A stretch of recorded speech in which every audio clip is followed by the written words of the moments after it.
Hello বন্ধুরা, আবার চলে এলাম নতুন একটা ব্লগ ভিডিও নিয়ে। তো তোমার সবাই কেমন আছো? আজকে সবাই ভালো আছো। দুপুরে একটা ছোট্ট একটা নিরামিষ একটা রেসিপি নিয়ে চলে এসেছি, কেননা আমাদের তো এখন নিরাম খাওয়া হচ্ছে। তার জন্য দেখো, তোমাদের সাথে কথা বলতে বলতে হচ্ছে পনিরের তরকারি করবো। এটা সেরকমই কিছু বেশি মশলা লাগবে না, কম মশলার উপরে দেখো আমি রান্না করছি। তোমরা সবাই দেখতে থাকো।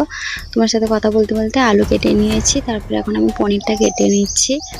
তো কারা কারা পনিরের তরকারি তো প্রায় সবাই খেয়েছো, কিন্তু এমন করে কারা কারা খেয়েছো অবশ্যই আমাকে কমেন্টে জানাবে।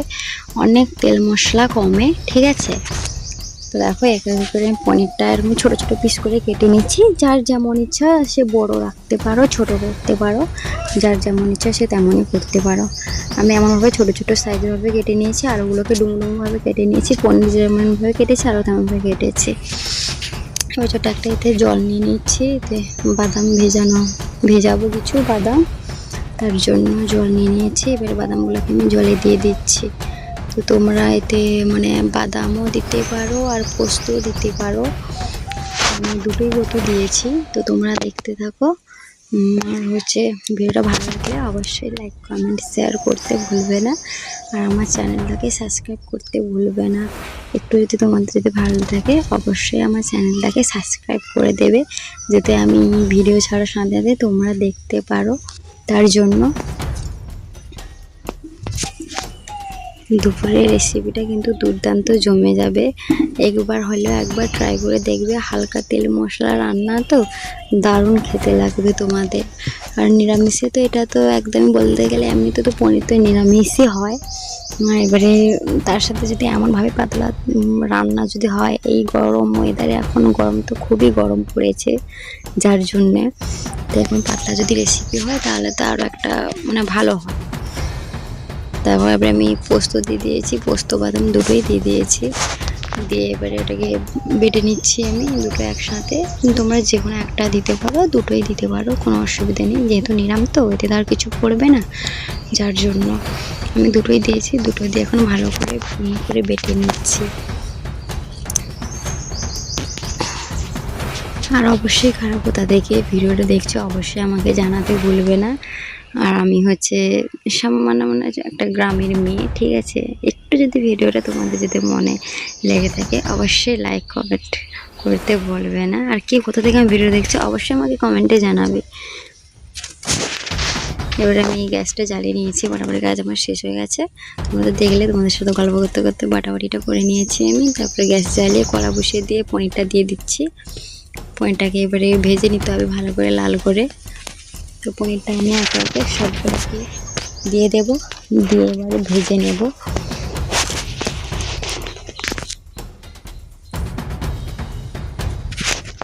ভালো করে এখন ভাজতে থাকবো আমি, ভালো করে লাল করে ভাজতে ভাজতে। তো তোমরা দেখতে থাকো কিভাবে ভাজতে থাকি। এইভাবে যে যেমনভাবে পারো তেমনভাবে ভেজে নেবে, কোনো সমস্যা নেই।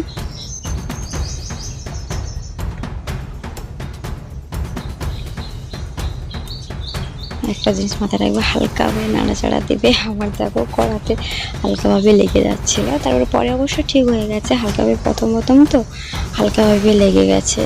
এবারে তোমরা কিভাবে রান্না করো জানাবে। আমি এই মানে ফার্স্ট টাইম আমি পনির তরকারি অনেক খেয়েছি, কিন্তু আমি মানে নিজে রান্না করিনি, এই ফার্স্ট টাইম করছি আর তোমাদের সাথে শেয়ার করছি। কিন্তু ফার্স্ট টাইম করলে কি হয়েছে, রেসিপিটা দুর্দান্ত খেতে হয়েছিল। তোমরা অবশ্যই একবার হলেও ট্রাই করবে আমার মতো করে। আমি নতুন মানে ফার্স্ট টাইম ট্রাই করেছি, কিন্তু দারুণ খেতে হয়েছে। তোমরা অবশ্যই একবার হলে একবার ট্রাই করবে। দেখো, তোমাদের সাথে কথা বলতে বলতে লাল করে পনিরটা ভেজে নিয়েছি, এই সেমভাবে আলুটাও ভেজে নেব। সবগুলো দেখতে থাকো সম্পূর্ণ তোমরা। আমি যেমন যেমন করছি তেমন তোমরা অবশ্যই এটা যে যেমন পারো তেমনই করতে পারো। আমার মতো করতে হবে এমনটা কোনো মানে নেই, তাই তোমরা যেমন পারো তেমনই করবে।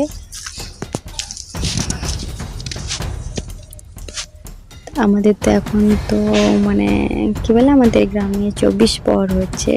আমরা গ্রামে থাকি তো, তাই আমাদের একটু বেশি ঠাকুরের মানে পুজো টুজো হয়।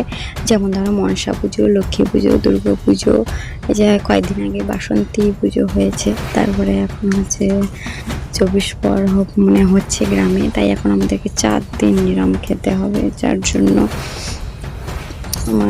আমাদেরকে মানে নিরাম খেতে হচ্ছে, যার জন্য ভাবলাম আজকে পনির ট্রাই করি। আর দুপুরে লাঞ্চ থালিতে জমে যাবে। দেখো তোমাদের সাথে কথা বলতে বলতে আলুটা ভেজে তুলে দিয়েছি। এবারে আমি হচ্ছে তেল দিয়ে দিয়েছি, গোটা তেজপাতা দিয়েছি, আর জিরা দিয়ে দিয়েছি, আদা লঙ্কার গুঁড়ি দিয়ে দিয়েছি। এবারে দেখো ভালো করে নাড়াচাড়া করবো, নাড়াচাড়া করে টমেটোগুলো দিয়ে দিলাম। টমেটো দিয়ে ভালো করে টমেটোটাকে গলা অবধি ওয়েট করতে থাকবো। ভালো করে নাড়াচাড়া করো, ভালো করে নাড়াচাড়া করে নিচ্ছি আমি। নাড়াচাড়া করে নিয়ে আরও কিছু কিছু মশলা আছে, সেগুলো আমি দিয়ে দেব। যেমন ধরো যে স্বাদ ব্যালেন্সের মতো যেমন থাকবে তেমন লবণ দেবে। লবণ দিয়েছি আমি পরিমাণ মতো লবণটা দিয়ে আবার একটু নাড়াচাড়া করি, কেননা টমেটোটাকে গলাবে লবণ। এবারে লবণটা দিয়ে দিলে কি হয়, টমেটোটা তাড়াতাড়ি গলে যায়। আমাদের মা ঠাকুমারা যারা বলে যে জল দিয়ে গলাতে হবে না, লবণ দিয়ে দিলে গলে যাবে, তাই লবণ দিয়ে আমরা গলাই। এই লবণ দিয়ে দিয়েছি, লবণ দেওয়ার পরে সব কিছু মশলা দিলাম, হলুদ আর সব কিছু দিয়ে দিয়েছি। দিয়ে এবারে পনির আলুটা দেখো, যখন দেখো মশলা থেকে তেল ছাড়ছে তখন পনিরের আলুটা দিয়ে দেবে। কি সুন্দর দেখো মশলা থেকে তেল ছেড়ে দিয়েছে, তাই আমি পনিরের আলুটা দিয়ে দিচ্ছি। দিয়ে এখন এটাকে ভালো করে এখন নাড়াচাড়া করতে থাকবো। তো তোমরা সবাই অবশ্যই দেখতে থাকো।